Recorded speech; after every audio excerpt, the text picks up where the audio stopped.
Day 5 is very focused around team building.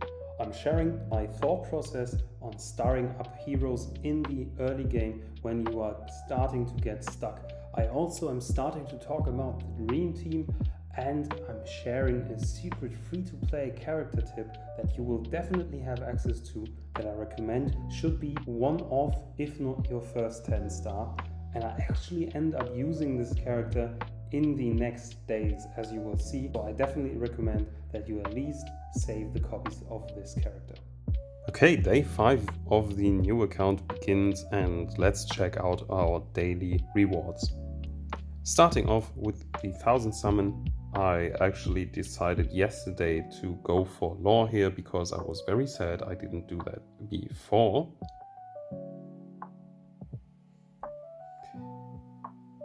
And for the next draw, we could actually do this, but I need 5 more account levels, so that's probably not going to happen today, maybe in the next 2 days. So after going to the 7-day logout in rewards, we actually got a lot of VIP experience. I think it's really cool that this game gifts you basically the VIP experience to reach VIP level 3. That is not typical for these types of games. This now means that I'm really close to reaching VIP level 3, which will then enable me to get more heroes from summoning scrolls. Really nice, we have collected the last poneglyph. You have to get 1 6-star hero, pull 60 superior summons, donate to the guild 5 times in a row so you can access it after 5 days, and also win 50 times in the arena. This gave us in the starting area over the poneglyph part the ability to complete this thing here, and we can now choose between a 5-star marine, a 5-star emperor, and a Shirahoshi fragment. In this account I will go for the marines because so far I have a few of them. I went to the campaign area, check out the voyages which you can do, and as you can see there is a pattern here.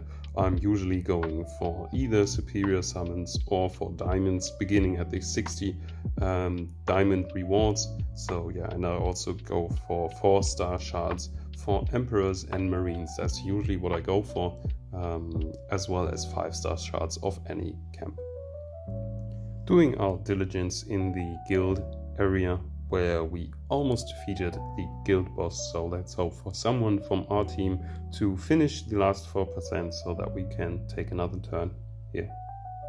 We are now going through the Ringlong land, and we will employ the same defensive strategy that I elaborated on in day 3. So we're now at the end of the adventure here.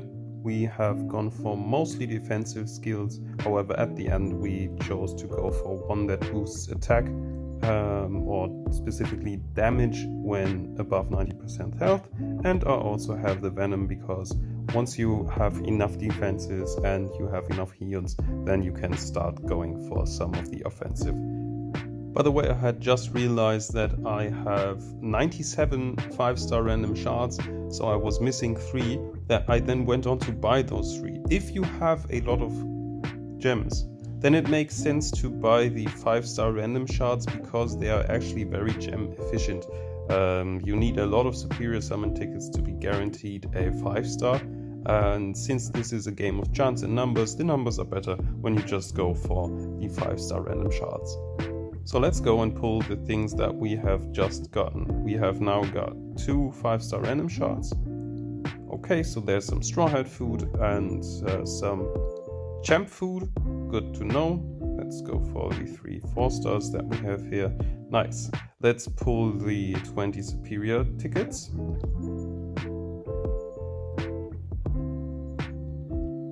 Okay, some champ food.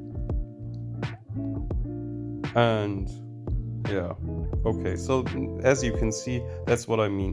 You have, this is a game of chance, obviously, but when you pull 20 tickets, there's only like I think it's about 50 or 60% chance that you don't get a 5-star. There's only a 40 to 50% chance that you get a 5-star actually when you pull 20 shots. Now, from the poneglyphs, we also got this Lovetail gift where we can choose whether we want a Marine fragment, an Emperor fragment, or a Shirahoshi fragment. I would definitely recommend to go for either Emperors or Marines unless you specifically want to build a Straw Hat team. I'm not too convinced of Shirahoshi, and since I have a lot of useful Marines, let's see if I can get a duplicate here. So I now got the 5-star Marine shard. Nice, this is a Borsellino. I really like this character for once, so yeah, it's good to have one more Marine, especially in the early game. It's really easy to combine a lot of characters from Marines, from Emperors, so they give you this big stat bonus. That's cool. And I also really like this because in order to promote Zephyr, I will need one Borsellino. So if I want to go for him and it really is tempting to me, then I actually need this character to upgrade him. I was worrying that I wouldn't get him, so yeah, that's really cool for this account. As you can see, there's always a specific upgrade requirement when you upgrade a character from 5 stars to 6 stars. You not only need a duplicate of this character, but you also need one specific other 5-star. That can be, for example, in Aokiji's case, a 4-star Marine that was upgraded to 5 stars. Or in Lucci's case, it's the same thing. So lots of heroes actually have these requirements, but for example, a Kainu also needs you to sacrifice Smoker to him. So yeah, keep that in mind when you want to upgrade one specific character to 6 stars. Let's also pull these for champ recruit orders that we still have. As always, Marines and Emperors are the way to go.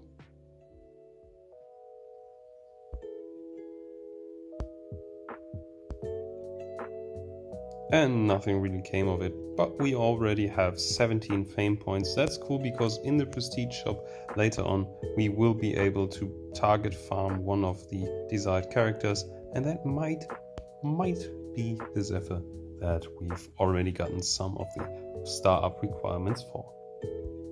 Okay, so one thought that I have.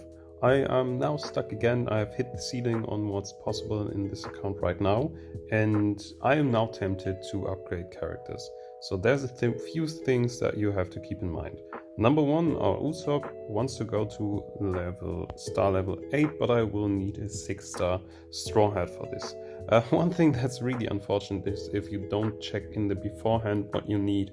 So I could either go for a Viper if I get a duplicate of him, but then I will need this guy here, the Knight of the Sky, at 5 stars, or I can go for a Frankie, upgrade him to 6 star. I would need to sacrifice my Viper for that, but I need another Frankie duplicate for that. Okay, so that's one thing.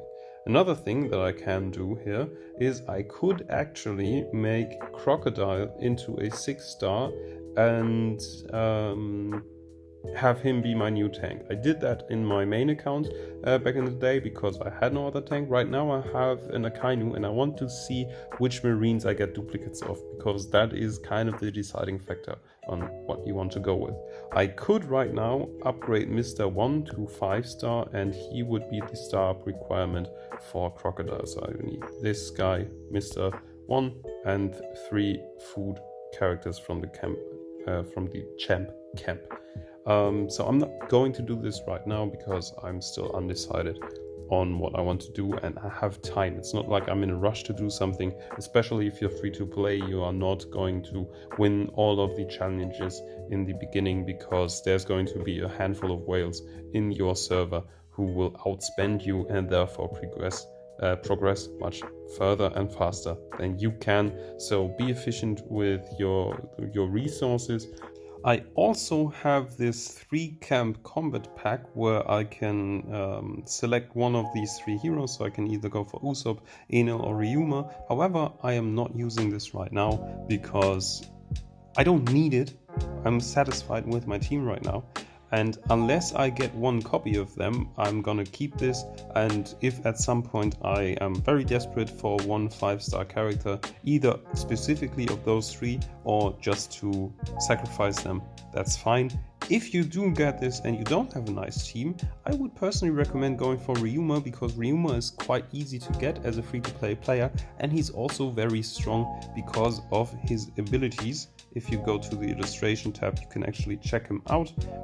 What Ryuma does is that he inflicts a silence on 2 random mid and back row enemies. So he silences them if he goes before them. That's really cool, because then they can't perform their turn 1 attack. And his turn 2 attack is a really strong single target damage. That's super nice.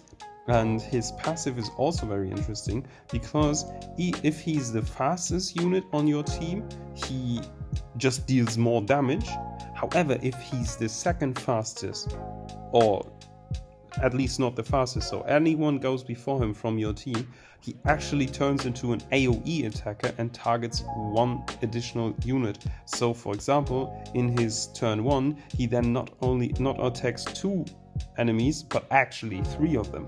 So he can silence up to 3 enemies. That's really, really strong. You are also able to farm him from the hero area. Every time you sacrifice a hero in the altar, you actually get some of those hearts, as well as from your friends. So if you have 4,000 of them, you can then pull a Ryuma shard. And also from the Ringlong land, you are able to pull a Ryuma shard, so that gives you access to a lot of ways to get copies of Ryuma, which you need to get him to 9 stars and 10 stars. He's really, really good as a character, so that might be something that I plan on going for. Right now, I'm keeping my options open though, and that should conclude this video so far.